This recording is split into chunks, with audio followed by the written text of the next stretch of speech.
আমাদের আজকের ভ্রমণ কুয়াকাটা। কুয়াকাটাতে আমি এই হোটেলটি আগে থেকে বুকিং করে রেখেছিলাম, যার মূল্য রেখেছিল 1200 টাকা। আমি হোটেলে প্রবেশ করার পর ফ্রেশ হয়ে বেরিয়ে পড়ি কুয়াকাটাকে দেখার জন্য। কুয়াকাটার এই সৌন্দর্যকে দেখার জন্য আপনাকে একটি বাইক অথবা একটি অটো ভ্যান ভাড়া করে নিতে হবে। আমি নিয়েছিলাম একটি অটো ভ্যান, যার মূল্য 2 দিনের জন্য রেখেছিল 1400 টাকা। তো চলুন আমাদের পথ চলা শুরু করা যাক। আজকের পর্বে আমরা দেখব কুয়াকাটা বিচ, লেবুর বাগান, ঝাউবন, তার পাশে অবস্থিত সুন্দরবন এবং 3 নদীর মোহনা। ভাগ্য ভালো থাকলে দেখা মিলবে সাদাবাগেরও। এটি হচ্ছে লেবুর বাগান, যেটার সৌন্দর্য মনোরম, আপনার মনকে একেবারে প্রশান্ত করে দেবে।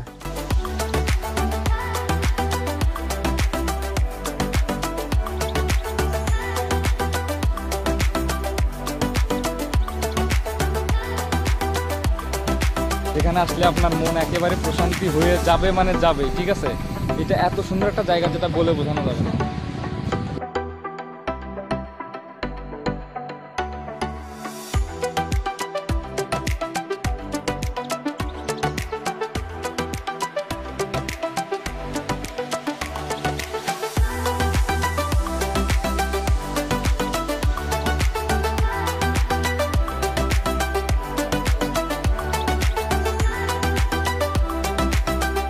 এইটাই হচ্ছে কুয়াকাটার ঐতিহ্যবাহী শুটকি পুল, যেখানে আসলে আপনাদের দেখা মিলবে বিভিন্ন মাছের শুটকি। ছোট থেকে শুরু করে মাঝারি সব ধরনের শুটকি পাওয়া যায় এই শুটকি পুলিতে।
এখানে আসলে দেখা মিলবে ছোট বড় বিভিন্ন ধরনের শুটকির দোকান।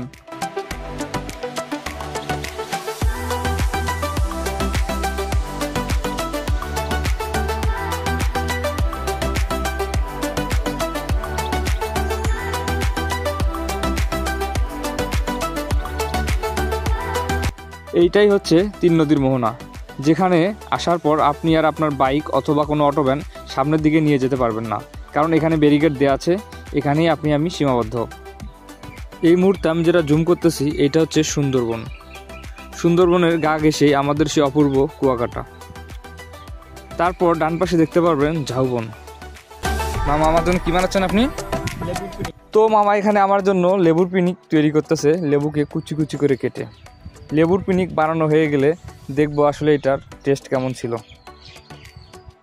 তো মামা এখানে অনেক মশলাপাতি দিয়ে আমার জন্য লেবুর পিনিক খুব সুন্দর করে তৈরি করে আমার হাতে দিল। অ্যান্ড যখন আমি এটা টেস্ট করলাম, আলহামদুলিল্লাহ অসাধারণ ছিল। তারপর ভাবলাম যে দেখি এখানকার ঝালমুড়ির টেস্টটা কেমন। তো ঝালমুড়ির টেস্ট নেওয়ার জন্য ঝালমুড়ি খেলাম, আলহামদুলিল্লাহ ঝালমুড়ির টেস্ট অনেক সুন্দর ছিল। এইটা আপনারা পাবেন 3 নদীর মোহনাতে আসলে। তো চলুন এবার আমাদের ঝাউবনে যাওয়া যাক। কুয়াকাটার এনজয়টাকে আপনি যদি এনজয়েবল করতে চান, তাহলে অবশ্যই আপনাকে 3 নদীর মোহনাতে আসতে হবে। বিশেষ করে ঝাউবন তো আসা অবশ্যই বাধ্যতামূলক, যদি আপনি একজন ভ্রমণ পিপাসু হয়ে থাকেন। তারপর সাগরকন্যার সাগরের পানিতে একটু নিজেকে বিলিয়ে দেওয়ার চেষ্টা করলাম।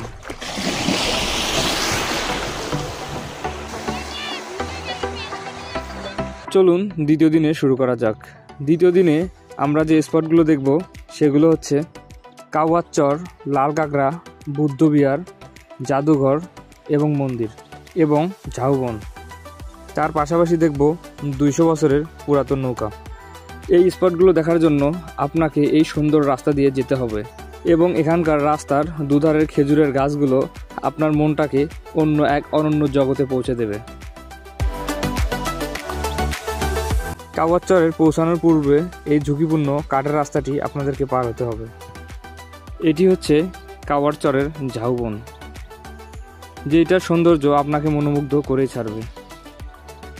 এইটা হচ্ছে কুয়াকাটার কাওয়ার চর, যেখানে আসলে আপনি দেখতে পারবেন সূর্য উদয় এবং দেখতে পারবেন এই সুদূর বিশাল ঝাউবন এবং সেটার পাশাপাশি দেখতে পারবেন লাল কাঁকড়ার বীজ। ভাগ্য ভালো থাকায় আমাদের সঙ্গে দেখা হয়েছিল লাল কাঁকড়ার। ওদের সঙ্গে একটু দুষ্টমি করে রওনা দিলাম বুদ্ধবিহার দেখার উদ্দেশ্যে। এটি ছিল ঐতিহ্যবাহী বুদ্ধবিহার, যেখানে প্রবেশ করতে গেলে আপনাকে প্রবেশ মূল্য দিয়ে ভিতরে প্রবেশ করতে হবে। তবে একটা কথা এখানে বলা বাঞ্ছনীয় যে জুতাগুলো প্রবেশ করতে হয়।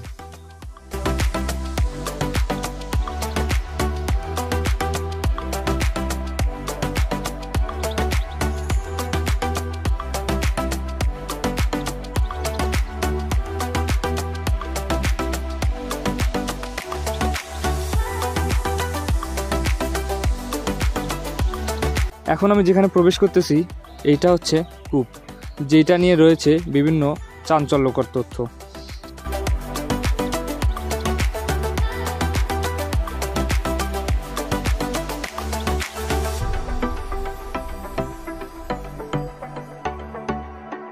এটা হচ্ছে অন্য একটি কুয়া, যেটার পানি সংগ্রহ করে পান করত রাখাইনরা।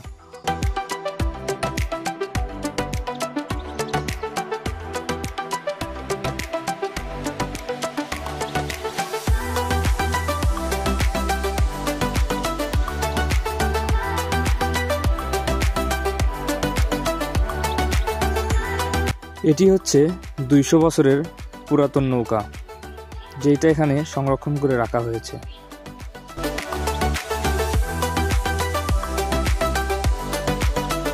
এই মুহূর্তে আমি প্রবেশ করলাম বৌদ্ধ মন্দিরে।